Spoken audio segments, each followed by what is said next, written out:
Quando ela sair, me avise. Foi essa frase simples, fria, que destruiu 35 anos da minha vida. Não veio com gritos, nem com lágrimas. Veio com o som discreto de uma notificação, às 11h47 da noite, enquanto eu olhava o teto e sonhava com o dia seguinte. Íamos viajar para celebrar nosso aniversário de casamento. Eu acreditava que aquele fim de semana seria o recomeço. Mal sabia que seria o fim. Na tela do telefone, o nome me feriu mais do que as palavras. Patrícia Moura. Minha melhor amiga, minha confidente, a madrinha do meu filho. O chão desapareceu sob meus pés. Senti o coração bater como um tambor preso dentro de uma gaiola. Não chorei. Apenas olhei para o homem que dormia ao meu lado e percebi que, às vezes, a traição não grita. Ela sussurra. Dizem que o silêncio é a pior arma. Eu descobri que também é o mais preciso. Antes de continuar, quero te fazer um pedido. Se você já sentiu o coração quebrar em silêncio, deixe um like neste vídeo. E se acredita que ninguém merece viver uma mentira, inscreva-se no canal e continue comigo até o final. Meu nome é Maria Helena Duarte, tenho 62 anos, e essa é a história de como uma simples mensagem virou o ponto de virada da minha vida. Tudo começou em uma noite quente em Recife, dentro de um quarto onde o amor já dormia há muito tempo, mas eu ainda não tinha coragem de acordar a verdade. Aquela noite ficou gravada na minha pele como uma cicatriz invisível. Depois de ler a mensagem, fechei os olhos e esperei acordar de um pesadelo. Mas o som do relógio e a respiração calma de Roberto me lembraram de que aquilo era real. Era a minha vida, se partindo em silêncio.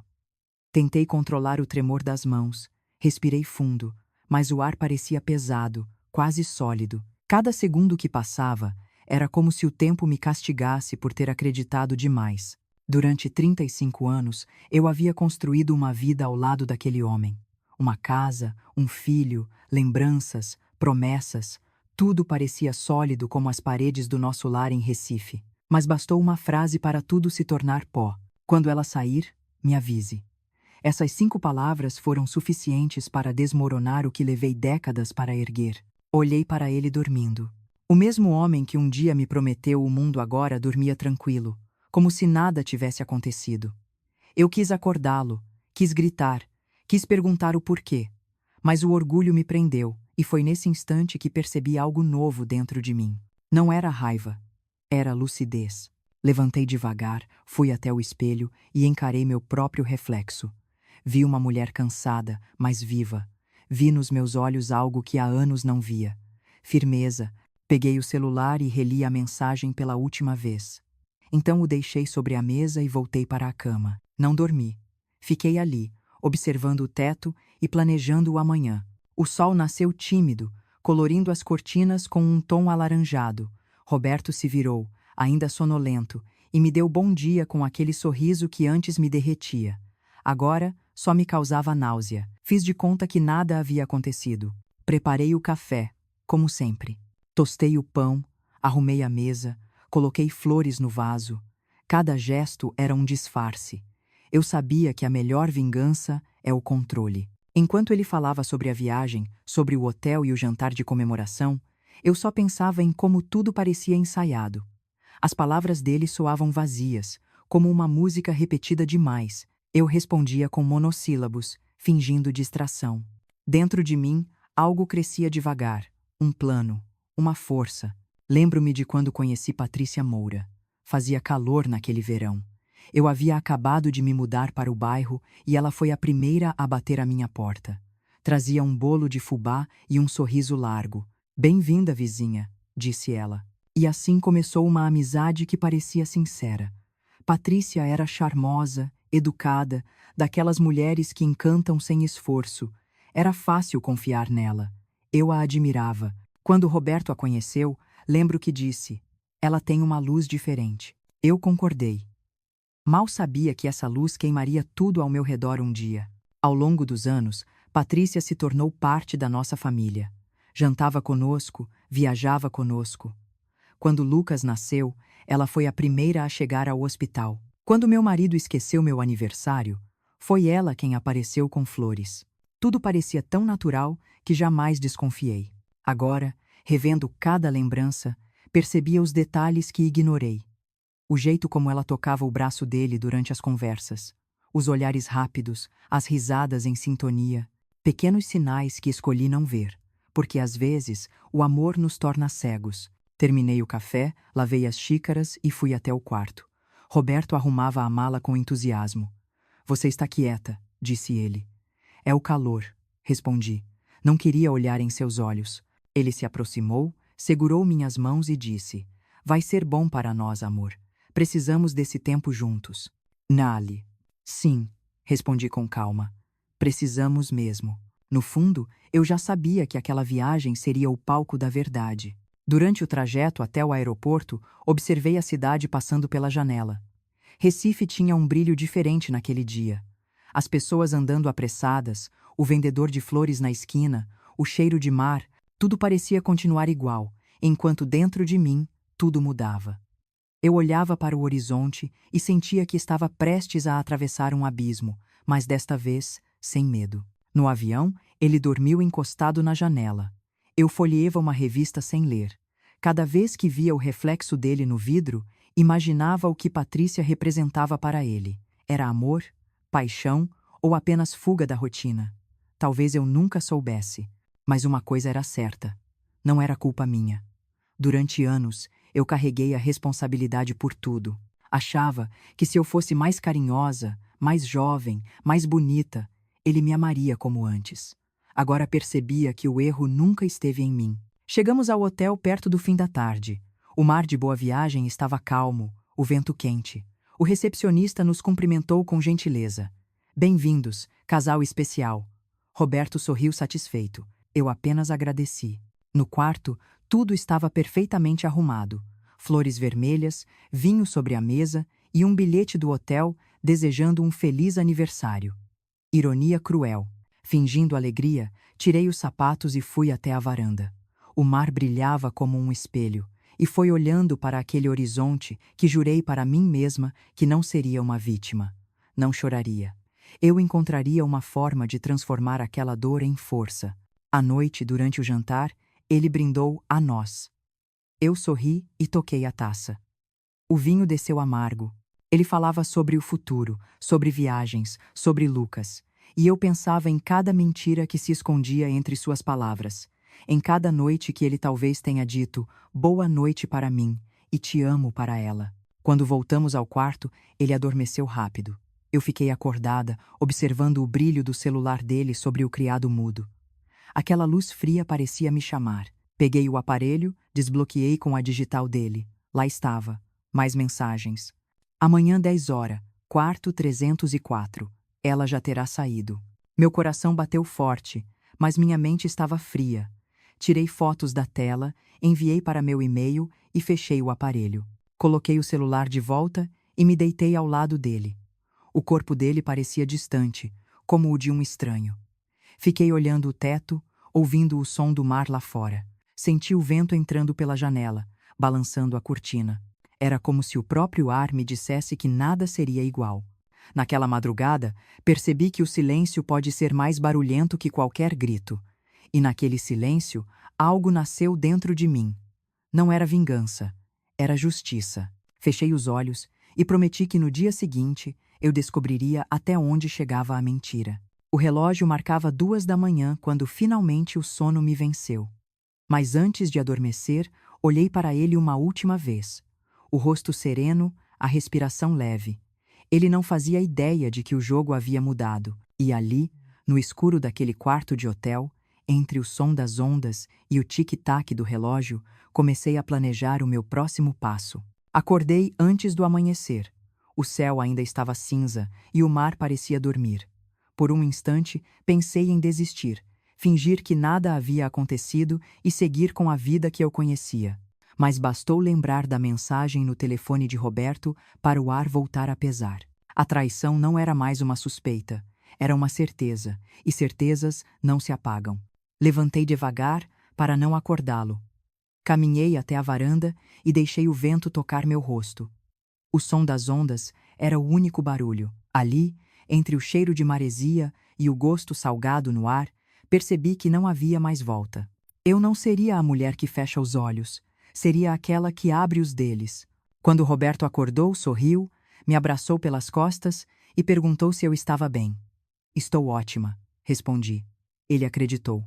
Tinha um dom para acreditar nas próprias mentiras. Descemos para o café da manhã. Ele falava sobre os passeios, sobre o clima, sobre o jantar especial que havia reservado. Cada palavra era um golpe seco. O homem à minha frente parecia o mesmo de sempre, mas eu já não o reconhecia. Sua voz me soava estranha, como se viesse de alguém que eu nunca amei. Enquanto mexia o café, observei o reflexo dele na xícara. Calmo, seguro, rindo do garçom que derramou suco, e pensei: como pode alguém viver tão tranquilo depois de destruir a paz de outro? Decidi que não o enfrentaria.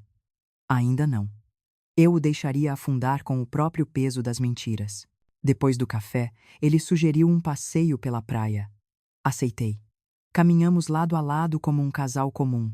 Para quem nos via de longe, parecíamos felizes, mas dentro de mim havia um silêncio barulhento. O vento soprava forte, levantando a areia. Ele segurou minha mão e disse: estamos bem, não é? Sorri. Claro, estamos melhor do que nunca. Annie. Enquanto ele olhava o horizonte, eu olhava para ele e pensava em Patrícia. Lembrei-me das vezes que as vi juntos em festas, das conversas sussurradas, dos olhares rápidos. Era impossível negar. Havia algo ali desde muito antes. Ao voltar para o hotel, fingi que estava cansada e deitei um pouco. Roberto foi tomar banho. Peguei o celular dele de novo. A mensagem continuava lá. O encontro estava marcado para as 10, naquele mesmo hotel, o mesmo quarto. A ironia me fez sorrir. Olhei o relógio. Faltavam menos de 3 horas. A primeira coisa que fiz foi preparar a câmera pequena que sempre levava na bolsa. Verifiquei a bateria, testei o som, escolhi o melhor ângulo. Coloquei-a dentro do armário com a lente apontada para a cama. Depois, ajeitei a mala, como se fosse sair. Quando ele saiu do banho, fingiu não perceber nada. Vai descer agora? Perguntou. Sim. Pensei em aproveitar o spa. Preciso relaxar. Boa ideia, disse ele com aquele sorriso seguro. Quando saí do quarto, fechei a porta apenas pela metade. Sabia que ele pensaria que eu já tinha ido embora. No corredor, respirei fundo. Cada passo era um aperto no peito, mas também uma libertação. Sentei-me no canto do corredor, atrás de uma coluna, de onde podia ver a porta através do reflexo do espelho. Esperei. O relógio andava devagar, como se o tempo estivesse me testando. Às 10 horas em ponto, ouvi passos. O som de saltos no chão de mármore. Reconheci aquele perfume antes mesmo de vê-la. Patrícia vestia um vestido bege, simples, mas elegante. Caminhava com a confiança de quem não teme ser pega. A porta se abriu. A voz dele veio logo depois. Você está linda. Meu corpo inteiro gelou. Não chorei. Não tremi. Apenas ouvi. As risadas, os sussurros, os beijos. Cada som era uma navalha cortando minha pele. Mas, ao mesmo tempo, cada segundo gravado era um tijolo da minha força. Eu sabia o que estava fazendo. De onde eu estava, podia ver parte do quarto pelo reflexo. Vi quando ele passou a mão no cabelo dela, quando ela encostou o rosto no dele. Era uma cena que eu já tinha imaginado 1000 vezes, mas ver com os próprios olhos foi diferente. Era o fim da inocência. A câmera registrava tudo, fria, silenciosa, fiel, e eu ali, imóvel, sentindo o coração pulsar na garganta. De repente, ouvi Patrícia dizer: e se ela descobrir? Roberto riu. Ela não vai. Maria confia demais.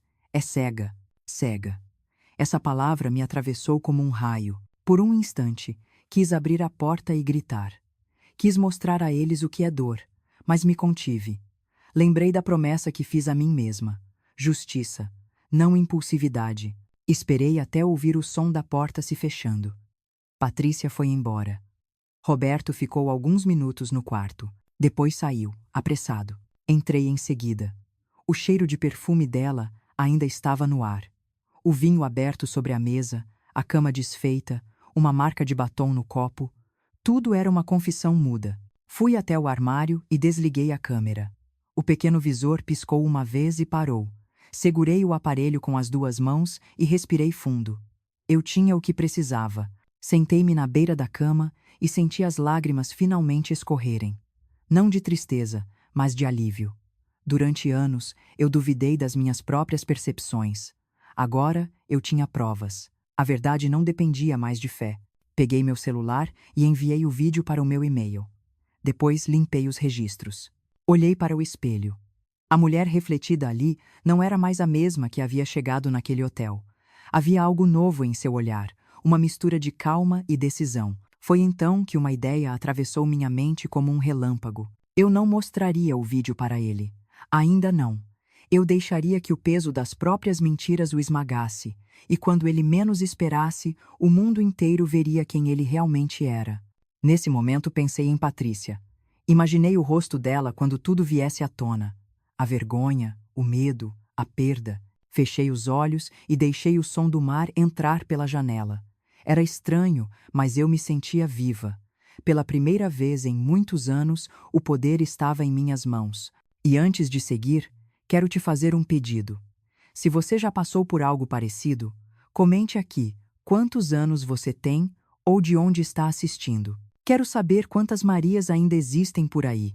Mulheres que se calaram por amor, mas que um dia escolheram a verdade. E se você acha que eu fui longe demais, deixe seu like neste vídeo e continue assistindo, porque o que vem a seguir vai te deixar sem fôlego. Quando abri os olhos, percebi que o sol já estava alto.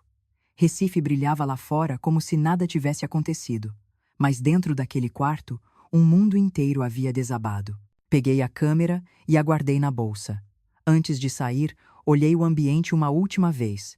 O vinho, o lençol amarrotado, o perfume. Tudo parecia tão banal, tão pequeno diante do tamanho da dor que causaram. Fechei a porta atrás de mim e caminhei pelo corredor com passos firmes. Cada passo era uma despedida. Eu não era mais a mulher que entrou ali com esperança. Era a mulher que sairia dali com a verdade. Quando entrei no elevador, o espelho refletiu meu rosto.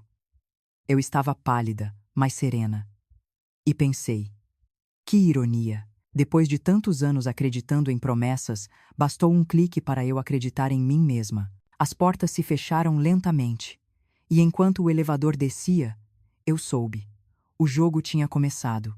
Na manhã seguinte, o sol entrou pelas cortinas com uma luz morna e preguiçosa.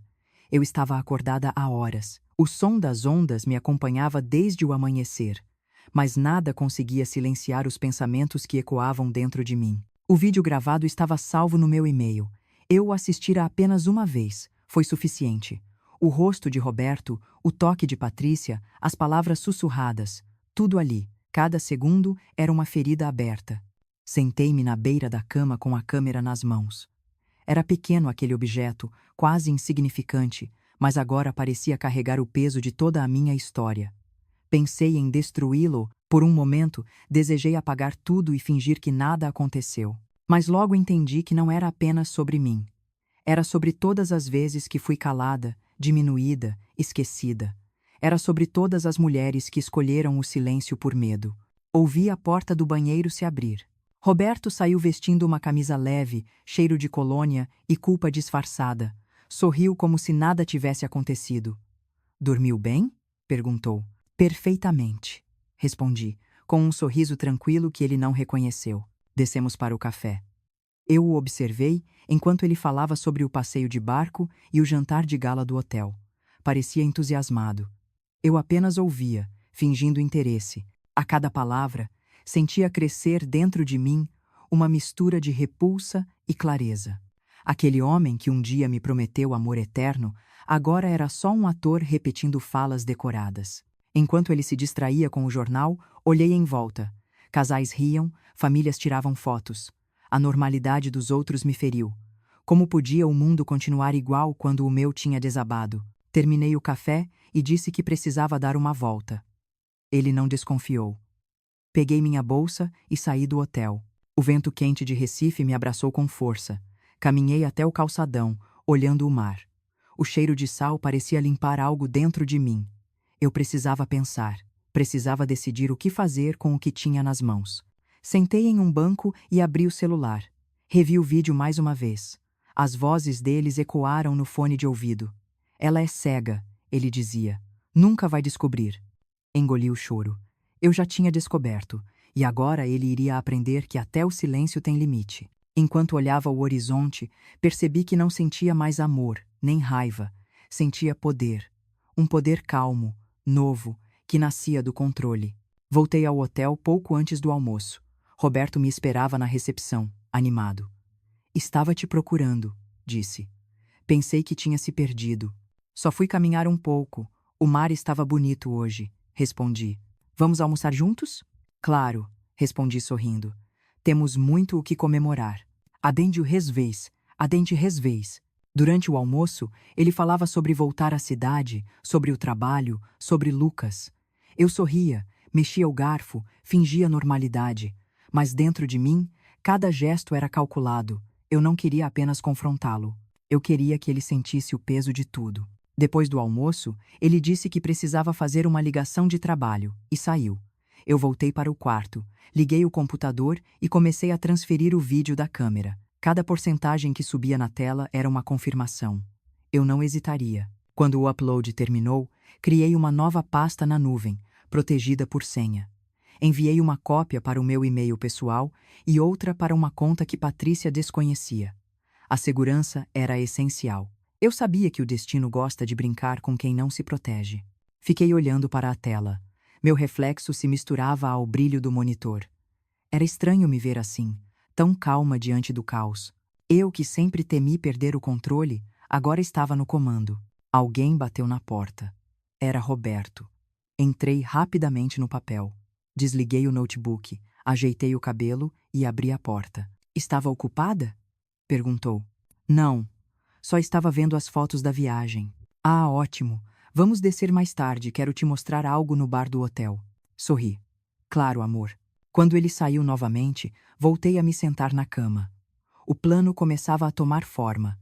Eu não o denunciaria agora, não ainda. Antes, queria observá-lo se afundar em sua própria confiança. No fim da tarde, ele sugeriu um passeio pela praia. Aceitei. O pôr do sol estava lindo. As cores do céu refletiam no mar como fogo líquido. Caminhamos lado a lado.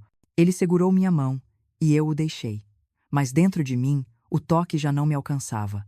Maria, disse ele de repente, eu sei que às vezes pareço distante, mas te amo. Você sabe disso, não sabe? Eu o olhei. Quis rir da ironia. Sei, Roberto. Sei sim. E ele sorriu, satisfeito, acreditando nas próprias mentiras.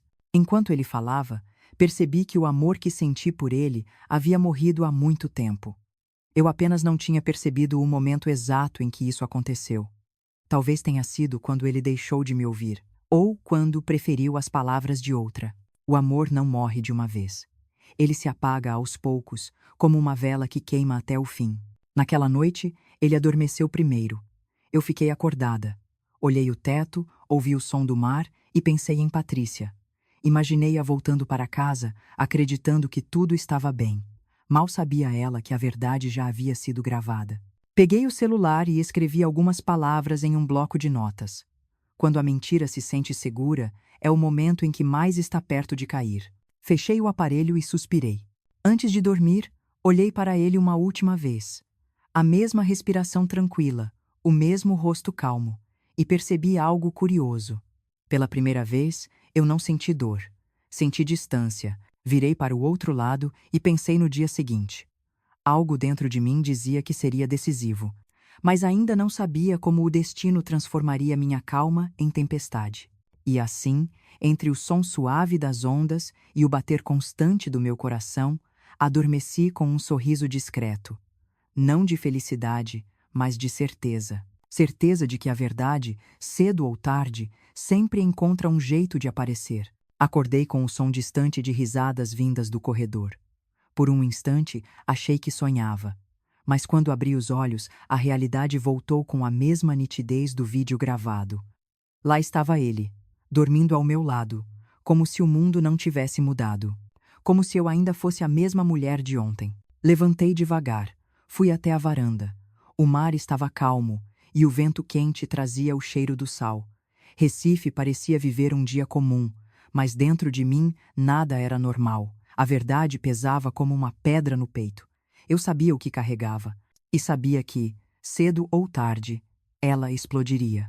Enquanto o café esfriava sobre a mesa, abri o notebook e assisti novamente ao vídeo. Dessa vez, não chorei. Olhei cada detalhe, cada gesto, cada olhar. A traição tinha um rosto, um som, uma hora exata. 10 da manhã, quarto 304. Era impossível negar. Fechei o computador e respirei fundo. Roberto ainda dormia. Eu o observei. O rosto calmo, o cabelo desalinhado, a expressão de quem acredita estar seguro. Que ironia! Durante tantos anos, eu temi perdê-lo. Agora, ele era apenas um estranho ocupando espaço na minha vida. Quando ele acordou, me cumprimentou com o mesmo tom doce de sempre. Disse que queria passear de barco, aproveitar o dia. Eu assenti. Fingir era fácil. Eu já fazia isso há anos. No caminho até o porto, ele falava sem parar. Sobre o clima, sobre o restaurante que queria conhecer, sobre como o mar o fazia lembrar da juventude. Eu apenas ouvia, e por dentro organizava pensamentos. Não seria impulsiva. O golpe teria que ser preciso. Durante o passeio, ele tirou fotos de nós dois. Para lembrarmos desse dia, disse sorrindo. Eu sorri também. Mas dentro de mim, a frase soava como uma despedida. À tarde, voltamos ao hotel. Ele foi ao bar fazer uma ligação. Fiquei sozinha no quarto. Peguei o computador e finalizei o plano. Abri o e-mail e anexei o vídeo, junto com algumas capturas de tela das mensagens entre ele e Patrícia. No campo de destinatários, digitei 3 endereços: o do chefe dele, o de um colega de trabalho que sempre me respeitou, e o de Eduardo Moura, o marido de Patrícia. O cursor piscava diante do botão Enviar. Meus dedos tremiam. Pensei em tudo o que estava prestes a acontecer. A vergonha, o escândalo, o fim. Mas também pensei em mim. Pensei na mulher que suportou humilhações em silêncio, que acreditou em promessas vazias, que se apagou para sustentar um amor falso. E foi aí que entendi. Eu não estava destruindo uma família. Eu estava libertando uma mulher. Cliquei em enviar. O som da notificação foi suave, mas dentro de mim soou como um trovão. Fechei o laptop e sentei na cama. Senti o coração bater forte, mas não de culpa, de alívio. Alguns minutos depois, ouvi a chave girar. Roberto entrou sorridente. Pronta para jantar? Sim, respondi. Mas antes, preciso te dizer algo. Ele se aproximou curioso. O que foi? Olhei fundo nos olhos dele e sorri. Vai ser uma noite inesquecível. Durante o jantar, o restaurante estava cheio. A música suave, o vinho caro, o perfume das flores. Tudo parecia perfeito, como se o universo quisesse zombar de mim. Ele falava sobre planos futuros, sobre envelhecermos juntos. Eu só pensava em como cada palavra seria inútil em poucas horas. Quando voltamos ao hotel, ele me beijou na testa e foi até o banheiro. Eu fiquei parada, observando o reflexo no espelho. A mulher que me olhava de volta tinha olhos firmes. Pela primeira vez em muito tempo, eu gostava do que via. O celular vibrou sobre a mesa. Uma mensagem nova, do e-mail. Abri.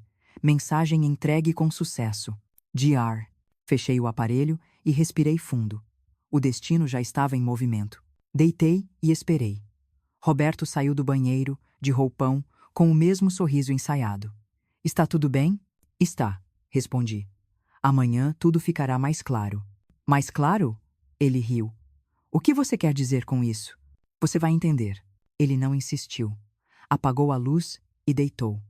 Eu fiquei acordada no escuro, ouvindo sua respiração. E enquanto o som do mar se misturava ao bater do meu coração, percebi que não havia mais volta. Pensei em Patrícia. Onde ela estaria? O que estaria fazendo naquele momento? Talvez jantando com a família, acreditando que a mentira ainda estava protegida. Talvez rindo do quanto eu era ingênua, mas o relógio não perdoa, e o tempo das mentiras estava acabando. No meio da madrugada, acordei com o som de uma notificação. Olhei o celular. Uma mensagem de Eduardo Moura. Obrigado por abrir meus olhos. Agora entendo tudo. Meu corpo inteiro estremeceu. Eu sabia que era o começo. Voltei a deitar, mas não consegui dormir. O peso da verdade, mesmo libertadora, é pesado. Pensei em tudo o que viria. A vergonha pública, a dor, os olhares.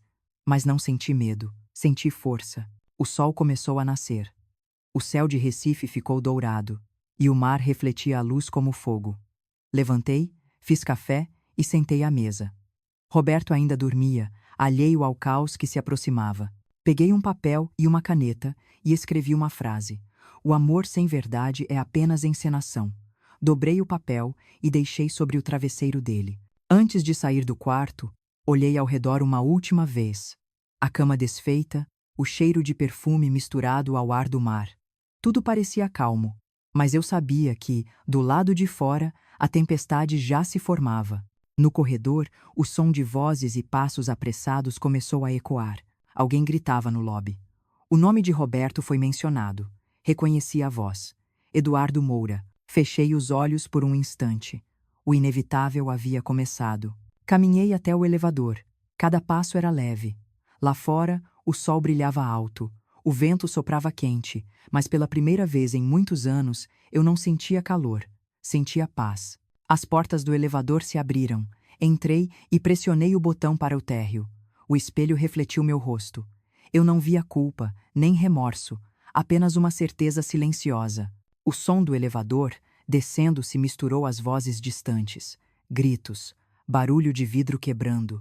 E ainda assim, tudo me pareceu tão calmo. Quando as portas se abriram, respirei fundo.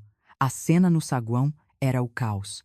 Eduardo gesticulava com o celular na mão. Várias pessoas assistiam em choque. Roberto descia as escadas, pálido, sem saber o que fazer. Mas eu não parei. Caminhei devagar, atravessando o salão como quem atravessa um sonho. Do lado de fora, o mar seguia igual.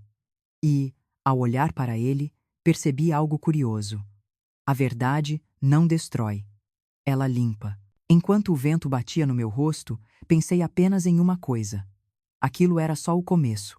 O som dos gritos no saguão do hotel ainda ecoava quando saí para a rua. O sol de Recife queimava forte, mas eu não sentia calor. Caminhei sem pressa, como quem se despede de algo que já não lhe pertence. Lá dentro, o caos reinava. Eduardo Moura gritava o nome de Roberto. Convidados filmavam com seus celulares, funcionários corriam tentando conter a confusão. Eu só ouvia de longe, o som distante de uma vida que finalmente se desmoronava. Entrei em um táxi e pedi para o motorista me levar até a praia de Boa Viagem. O mar estava tranquilo e o vento batia suave. Sentei na areia e fechei os olhos. Durante 35 anos, vivi ao lado de um homem que amava mais a própria imagem do que qualquer pessoa. Agora, essa imagem estava despedaçada. E, pela primeira vez, eu respirava sem medo. Fiquei ali por horas. Quando voltei ao hotel, o saguão estava silencioso, mas pesado. Os olhares me acompanhavam enquanto eu atravessava. O gerente, constrangido, apenas baixou a cabeça. Subi ao quarto. A cama ainda estava desfeita, o travesseiro amassado. Peguei minhas coisas e fechei a mala. Antes de sair, olhei o quarto pela última vez. Ali tinha começado o fim, e ali terminava o que restava de nós. 2 dias depois, o escândalo já tomava as manchetes. A gravação se espalhou pelas redes sociais. Um vídeo de poucos minutos mostrando um homem casado, respeitado, traindo a esposa com a melhor amiga. O nome dele, Roberto Almeida, empresário conhecido em Recife, diretor de uma companhia de construção. A reação foi imediata. O conselho da empresa o afastou do cargo. Os sócios cortaram contato. Amigos se calaram. O telefone dele, que antes não parava de tocar, agora permanecia mudo. Eu assistia a tudo com uma serenidade que me surpreendia. Não havia alegria em ver sua queda. Havia justiça. Certa manhã, ele me ligou. A voz soava cansada. Maria, podemos conversar? Não há mais nada para dizer, Roberto. Eu perdi tudo. O trabalho, os amigos. Patrícia, ela tentou se machucar. Você precisa entender. Eu errei, mas... Interrompi. Errou por anos, e agora quer perdão em um telefonema? Silêncio. Depois ele sussurrou. Eu ainda te amo. Não, Roberto. Você ama a versão de mim que te perdoava. Essa não existe mais. Desliguei. Nos dias seguintes, começaram as visitas indesejadas. Jornalistas batendo à minha porta, vizinhos curiosos, conhecidos fingindo solidariedade. Eu sorria, agradecia e fechava a porta. Dentro de casa, o silêncio era diferente. Não doía mais, era paz. Uma noite, sentei na varanda com uma taça de vinho e assisti ao noticiário.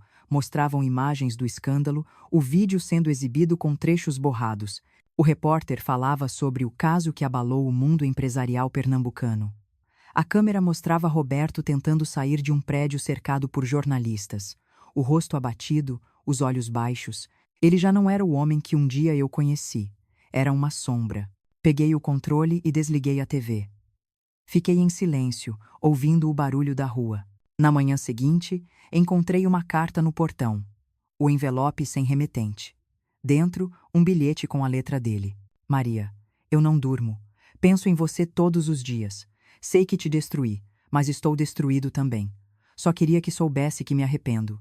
Me perdoe, se puder. Segurei o papel por alguns segundos e o deixei cair no chão. O arrependimento não apaga o que foi feito. Apenas chega tarde demais. Patrícia desapareceu da cidade. Soube por conhecidos que Eduardo a deixou e que a filha dela se mudou para morar com os avós. Às vezes me perguntava se eu havia ido longe demais. Mas logo lembrava das madrugadas em que chorei sozinha, das vezes em que me culpei por não ser suficiente, das mentiras repetidas com voz doce. E então entendia. Eu não destruí ninguém, apenas mostrei o que eles realmente eram. Certa tarde, fui ao mercado. Algumas pessoas cochichavam quando me viam passar. Uma senhora se aproximou. Você é aquela mulher do vídeo, não é? Respirei fundo. Sou. Posso dizer uma coisa? Claro. Você fez o que todas gostaríamos de fazer, mas poucas têm coragem. Parabéns. Sorri. Não foi coragem, foi cansaço. Ela assentiu e se afastou. E eu continuei meu caminho. À noite, sentei à mesa para escrever. Peguei um caderno velho e comecei a anotar tudo o que havia acontecido, desde a primeira mensagem até aquele dia. As palavras fluíam como se tivessem esperado anos para sair. Quando terminei, senti o peito leve. Na semana seguinte, recebi outra ligação de Roberto. Atendi. Maria, por favor, só me escuta. Fale. Eles me demitiram. Não tenho mais nada. Estou pensando em ir embora da cidade. Só queria te ver uma última vez. Para quê? Porque preciso olhar nos seus olhos e pedir perdão. Respirei fundo. Perdão não é olhar para mim, Roberto. É olhar para dentro. Ele ficou em silêncio. Depois, murmurou. Você venceu. Não. Eu sobrevivi. Desliguei. Naquela noite, olhei pela janela e percebi que a chuva começava a cair. As gotas batiam no vidro, lentas, compassadas. Pensei em como a vida às vezes precisa mesmo de uma tempestade para limpar o ar. Os dias seguintes foram tranquilos, mas estranhos. Era como se o mundo tivesse parado. Eu andava pelas ruas e via nos olhos das pessoas um misto de curiosidade e respeito. Finalmente, eu existia. Não como a esposa traída, mas como uma mulher que escolheu a própria dignidade. Uma tarde, enquanto caminhava pela orla, ouvi meu nome. Era o colega de trabalho de Roberto, o mesmo que eu incluíra na lista de destinatários. Maria, eu. Não sei o que dizer. Não precisa dizer nada, respondi. Só quero que saiba que ninguém mais acredita nas histórias que ele contava. Ele se desfez sozinho. Assenti. O orgulho sempre vira cinza. Voltei para casa com uma sensação estranha. Eu não sentia alegria pela destruição dele. Sentia uma calma profunda, como se a justiça finalmente tivesse equilibrado tudo. Antes de dormir, abri o laptop e li algumas mensagens anônimas que chegaram. Mulheres de diferentes cidades agradecendo. Diziam que minha história as inspirava, que agora tinham coragem de não se calar. Li todas com lágrimas nos olhos. Fechei o computador e olhei o reflexo no espelho. Vi uma mulher diferente. Não a que perdeu um marido, mas a que se reencontrou. Mas no fundo eu sabia. Ainda havia algo inacabado. Uma parte de mim que precisava compreender o que viria depois do caos. Afinal, o que acontece com uma mulher depois que ela vence a guerra? Adormeci com essa pergunta, ecoando dentro de mim. E quando acordei na manhã seguinte, percebi que o silêncio, de novo, estava prestes a mudar. Os dias seguintes foram estranhamente tranquilos. A cidade parecia ter voltado ao seu ritmo normal, mas dentro de mim tudo ainda estava em reconstrução. O escândalo havia se dissipado, as manchetes mudaram e as pessoas encontraram novos dramas para comentar. Mas o eco do que aconteceu continuava em mim, como uma maré que recua devagar, levando consigo o que restou do passado. Acordei numa manhã qualquer, com o som distante dos passarinhos e o cheiro do café vindo da cozinha. Pela primeira vez em muito tempo, não havia pressa. Sentei à mesa, olhei para o jardim e senti algo que há anos não sentia: paz. A solidão, que antes me assustava, agora me abraçava com delicadeza. Nos primeiros dias, confesso, foi difícil. A casa parecia grande demais, o silêncio ensurdecedor. Cada canto guardava memórias. O corredor, onde tantas vezes o ouvi chegando tarde. A sala, onde esperava um "como foi seu dia?". A cama, que parecia vazia demais. Mas aos poucos, o vazio foi se transformando em espaço. Espaço para mim. Comecei a cuidar das plantas que estavam abandonadas havia meses. Cortei as folhas secas, plantei novas flores. Senti a terra nas mãos e percebi como é preciso sujar os dedos para ver algo florescer. Era simbólico. Eu também estava me replantando. As vizinhas ainda comentavam, mas agora com outro tom. "Maria, você está linda", diziam. "Está diferente". Eu sorria e respondia: "É que agora durmo bem". Elas riam, talvez sem entender o quanto essa frase significava. Numa tarde, decidi caminhar até o mercado. No caminho, encontrei Dona Célia, minha vizinha mais antiga. Ela me olhou com ternura. "Maria, posso dizer uma coisa?" "Claro. Você fez o que muitas mulheres sonham fazer: se escolher". Olhei para ela e sorri. "A gente demora para entender que não é egoísmo querer paz". Ela assentiu. "Não é egoísmo, é sobrevivência". Aquelas palavras ficaram ecoando em mim o resto do dia. À noite, abri o laptop e encontrei dezenas de mensagens de mulheres desconhecidas. Algumas diziam que a minha história as inspirava. Outras contavam suas próprias dores, traições, recomeços, li cada uma com o coração apertado. Em todas elas, percebi o mesmo padrão: mulheres que amavam demais e se perdiam no processo. Respondi algumas mensagens, dando conselhos simples. "Se ouça. A sua voz vale mais do que o silêncio que te impõe". Com o tempo, percebi que o silêncio que antes era um castigo se tornara minha força. Eu não precisava mais provar nada a ninguém. Certo dia, saí para caminhar na orla. O sol estava suave e a brisa trazia um cheiro doce de mar. Vi casais andando de mãos dadas, crianças brincando, e pela primeira vez não senti inveja. Senti gratidão. Eu ainda estava viva. De repente, vi um homem parado perto do calçadão. Rosto familiar, cabelos grisalhos, olhar cansado. Era Roberto. Por um segundo, meu corpo congelou. Ele se aproximou devagar. "Maria." "Roberto." Ficamos em silêncio por alguns segundos. Ele parecia mais velho, como se o tempo tivesse passado rápido demais. "Posso sentar?" perguntou. Assenti. Nos sentamos num banco. Ele olhou para o mar. "A vida ficou estranha sem você. Ela sempre fica quando a mentira acaba." Ele abaixou a cabeça. "Perdi tudo." "Não tudo. Ainda tem a chance de aprender." "Você ainda me odeia?" "Não. O ódio exige energia demais. E eu aprendi a economizar." Ele me olhou com um misto de tristeza e admiração. "Você parece outra pessoa." "Rento. Talvez eu finalmente seja quem sempre fui, só que agora sem medo." Ficamos em silêncio por um tempo. O barulho das ondas era o único som entre nós. Então ele disse algo que me surpreendeu. Se pudesse voltar atrás, faria tudo diferente. Mas não pode. Eu sei. Levantou-se e disse, antes de ir embora: "Espero que um dia consiga me perdoar." Respondi calmamente: "O perdão não é um presente que eu te dou. É algo que eu me dei há muito tempo." Ele assentiu e se afastou, desaparecendo entre as pessoas. Fiquei olhando o mar, sentindo uma mistura de leveza e melancolia. Aquilo não foi um reencontro, foi um encerramento. Voltei para casa e, pela primeira vez, não senti raiva ao lembrar dele. Senti apenas distância, como quem observa uma fotografia antiga e entende que aquele tempo acabou. Naquela noite, decidi fazer algo novo. Peguei o caderno onde vinha escrevendo minhas reflexões e escrevi na capa: "Histórias que curam." A ideia era simples: criar um espaço onde mulheres pudessem compartilhar suas dores, conversar, se ouvir. No começo, pensei que fosse só um projeto para me distrair, mas quanto mais escrevia, mais percebia que aquilo era o que eu precisava. Nas semanas seguintes, comecei a organizar pequenos encontros em casa. 4, 5 mulheres se reuniam, tomávamos café e cada uma contava um pedaço da sua história. Havia lágrimas, risos, silêncios.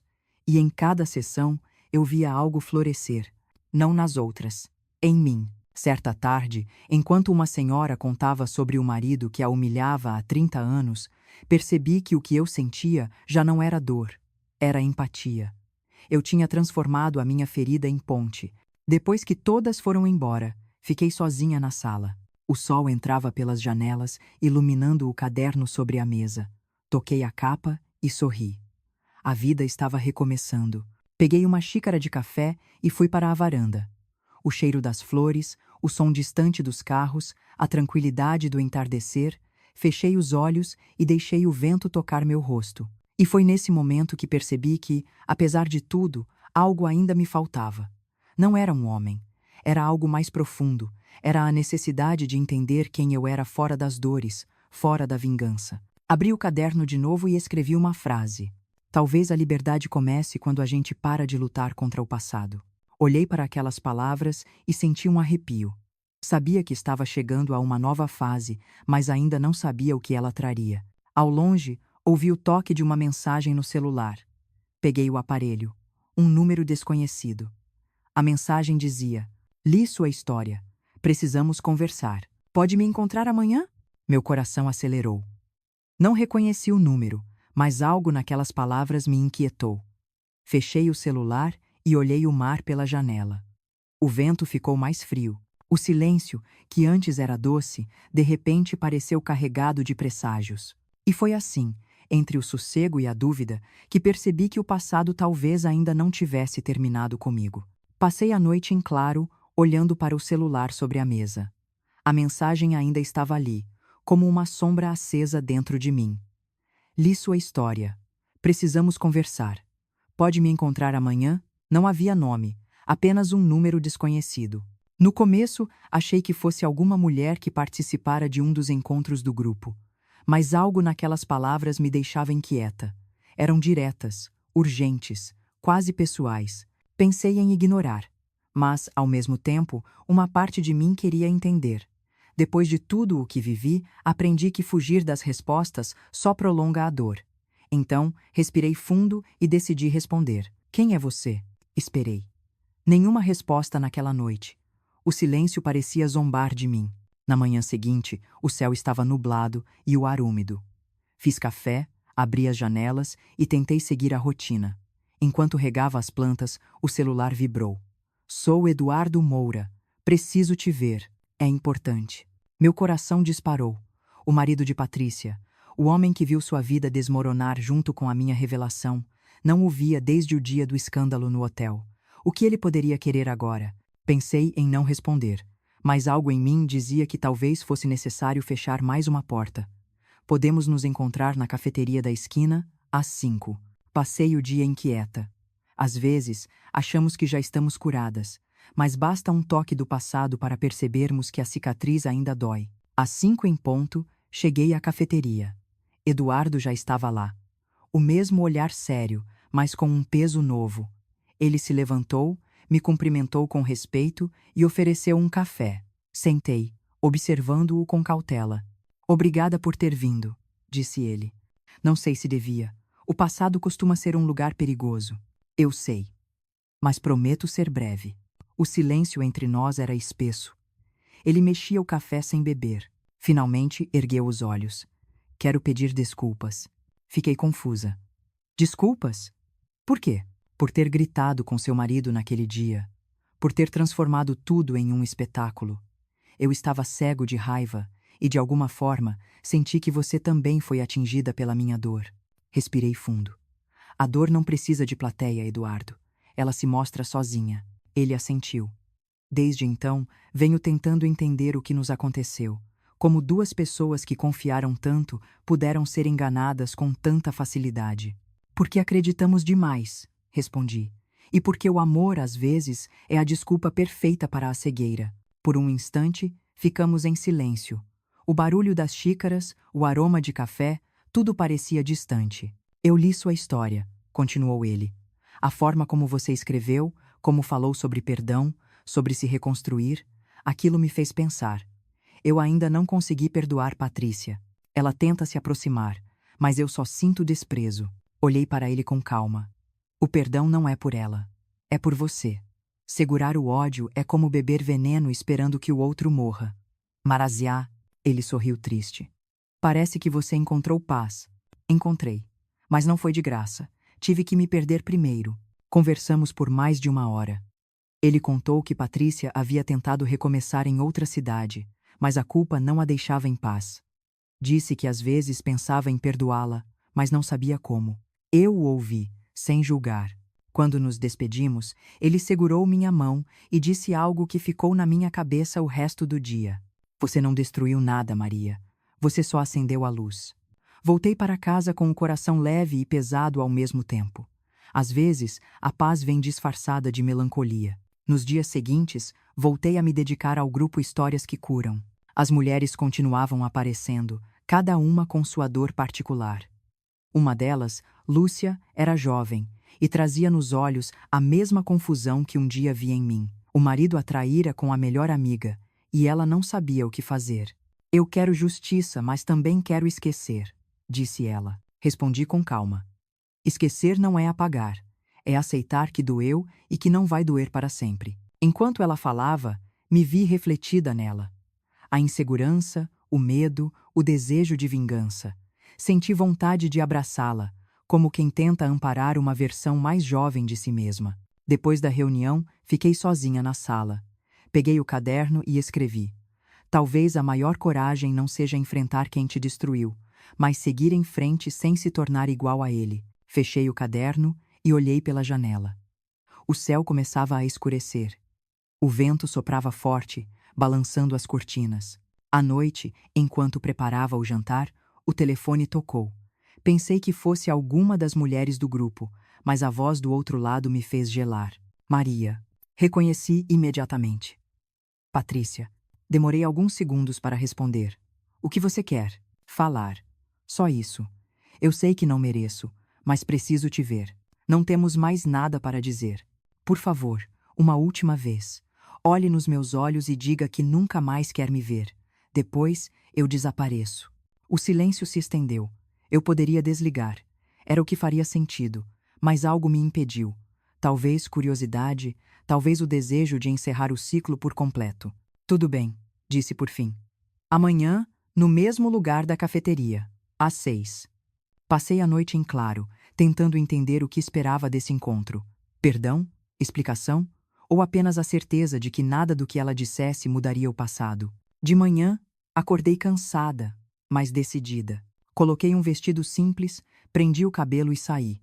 O céu estava pesado e o vento parecia anunciar chuva. Cheguei à cafeteria antes do horário. Patrícia ainda não havia chegado. Pedi um café e fiquei olhando o movimento da rua. Minutos depois, ela entrou. Estava diferente, mais magra, o rosto cansado, o olhar perdido. Obrigada por vir, disse ela, com a voz trêmula. Fale, eu só queria te pedir perdão. Não espero que me desculpe, mas precisava dizer. Olhei para ela. Vi uma mulher quebrada, muito distante da amiga que um dia admirei. Você sabe o que mais me doeu? Perguntei. Não foi a traição, foi a mentira. Foi me olhar nos olhos e dizer que eu estava imaginando coisas. Ela chorou. Eu sei. E carrego isso todos os dias. Ficamos em silêncio. Lá fora, a chuva começou a cair. Eu queria que tudo fosse diferente, sussurrou ela. Mas não é, respondi. E talvez seja melhor assim. Ela assentiu e se levantou devagar. Obrigada por ter me ouvido. Vai em paz, Patrícia. Quando ela saiu, olhei pela janela e vi a chuva engrossando. Por um instante, senti uma lágrima escorrer, não de tristeza, mas de libertação. Naquele momento, percebi que o perdão não precisa de testemunhas. É um ato silencioso. Terminei o café e voltei para casa. Ao entrar, notei um envelope debaixo da porta. Peguei, olhei o remetente. Nenhum. Abri. Dentro, Apenas uma folha de papel e uma frase escrita à mão. O passado nunca morre. Ele só aprende a esperar. Fiquei parada, o coração acelerado. A caligrafia era familiar, mas eu não tinha certeza de quem era. Roberto? Patrícia? Alguém do grupo? Senti um arrepio. Coloquei o papel sobre a mesa e me sentei. O vento lá fora uivava como um aviso. E naquele instante, percebi que, embora eu acreditasse ter encerrado o passado, talvez ele ainda estivesse à minha porta.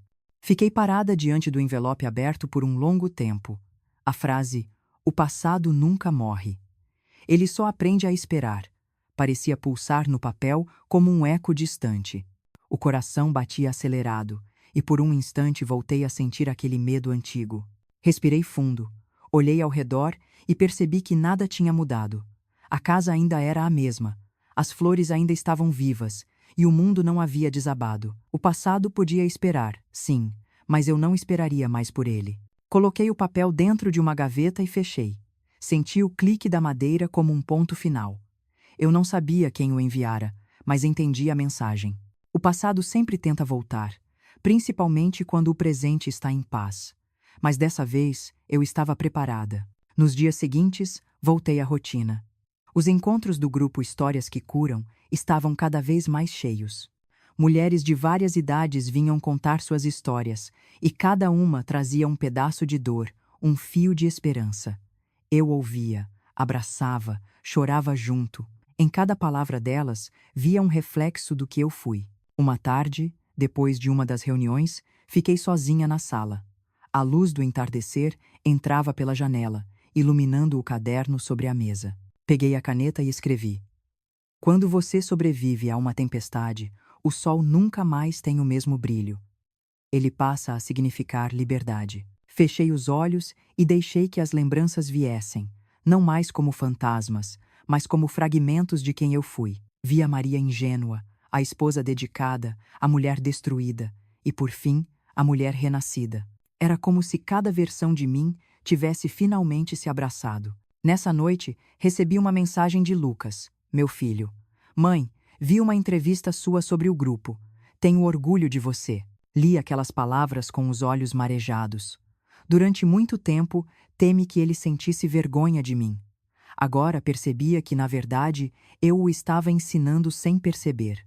Ensinar a respeitar as mulheres, a valorizar a verdade e a entender que o amor não é submissão. No dia seguinte, fui visitar o mar. Fazia meses que não voltava à praia. O vento estava leve e o horizonte infinito. Caminhei pela areia e deixei que as ondas molhassem meus pés. Cada passo parecia mais firme, mais consciente. Sentei perto da água e fechei os olhos. O som das ondas misturava-se às vozes do passado. Ouvi meu próprio riso, os jantares, as promessas, as mentiras, os silêncios. Tudo estava ali, mas de uma forma diferente. Não doía mais. Era como assistir a um filme antigo e perceber que o final não importa tanto quanto o que aprendemos no caminho. Peguei uma pedra pequena e escrevi nela com uma concha: "Fim." Depois a joguei no mar.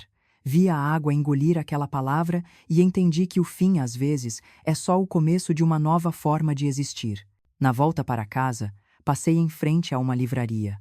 Na vitrine, um cartaz dizia: "Histórias que transformam." Sorri. Entrei, comprei um caderno novo e voltei a escrever. Desta vez, não sobre dor, mas sobre recomeços. Nas semanas seguintes, as reuniões do grupo cresceram. Começamos a gravar vídeos para compartilhar as histórias de superação, com autorização das participantes. Era um projeto simples, mas carregado de verdade. Cada relato se tornava uma semente. Algumas floresciam em outras mulheres que assistiam, outras viravam consolo para quem ainda estava presa ao silêncio. Foi então que percebi o verdadeiro sentido de tudo o que vivi. A minha dor só fez sentido quando passou a servir de ponte para alguém. Uma noite, sentei na varanda com o computador aberto. Resolvi gravar um vídeo, sem roteiro, sem ensaio. Apenas eu, o vento e minha história. "Boa noite", comecei. "Meu nome é Maria Helena Duarte. Durante muito tempo, fui apenas uma sombra dentro da minha própria vida. Achei que amar significava aceitar tudo. Achei que o silêncio era virtude. Mas aprendi que o amor que te apaga não é amor, é prisão. E o silêncio que te sufoca não é paz, é medo. Respirei fundo e continuei. Hoje, eu entendo que não é errado começar de novo. Que ser forte não é nunca cair, mas se levantar mesmo quando o chão parece não existir. Se você que está me ouvindo agora já sentiu o coração despedaçado, saiba que ainda há vida depois da dor. Há sol depois da sombra. Eu sou prova disso. Sorri e olhei direto para a câmera. Se essa história tocou você de alguma forma, deixe seu like, se inscreva no canal e compartilhe com alguém que precise ouvir isso. Porque histórias como a minha, como a sua, como a de tantas mulheres, merecem ser contadas. Ninguém deve viver no escuro achando que está sozinha. Fechei o notebook e fiquei alguns minutos em silêncio. O som dos grilos, o cheiro das flores, a calma da noite. Pela primeira vez em muito tempo, senti que minha voz tinha um propósito. Alguns dias depois, o vídeo se espalhou. Comentários começaram a chegar. Mulheres, homens, jovens, idosos. Pessoas dizendo que se viram na minha história, que decidiram mudar, que encontraram coragem. Li cada mensagem com o coração cheio. A dor que um dia me feriu agora curava outros. Certa tarde, recebi uma carta sem assinatura. Dentro, apenas uma frase: a verdade liberta até quem tem medo dela. Guardei a carta junto com o caderno como um lembrete. O tempo passou. As flores do jardim cresceram. O sol parecia mais bonito. Eu continuava escrevendo, gravando, ouvindo histórias. Às vezes, ainda sentia um aperto no peito, mas aprendi que a saudade não é falta. É lembrança de quem fomos e de como sobrevivemos. Numa manhã, acordei com o canto dos pássaros e o cheiro de café vindo da cozinha. A vida, finalmente, era simples outra vez. Peguei o caderno e escrevi a última frase. A mulher que fui precisou morrer para que a mulher que sou pudesse nascer. Sorri. Fechei o caderno e deixei sobre a mesa. Do lado, uma flor recém-colhida, símbolo de tudo o que recomeça, mesmo depois do inverno. Enquanto o sol iluminava a sala, entendi que não há vingança maior do que ser feliz em paz. E se um dia o passado voltar a bater à porta, estarei pronta para abrir não para revivê-lo, mas para mostrar que ele já não me comanda. Levantei-me, abri a janela e deixei o vento entrar. Senti o cheiro do mar, da liberdade e da vida. E assim, entre o som das ondas e o batimento sereno do meu coração, percebi que o fim não era o ponto final. Era apenas o começo da minha história contada com amor, verdade e coragem.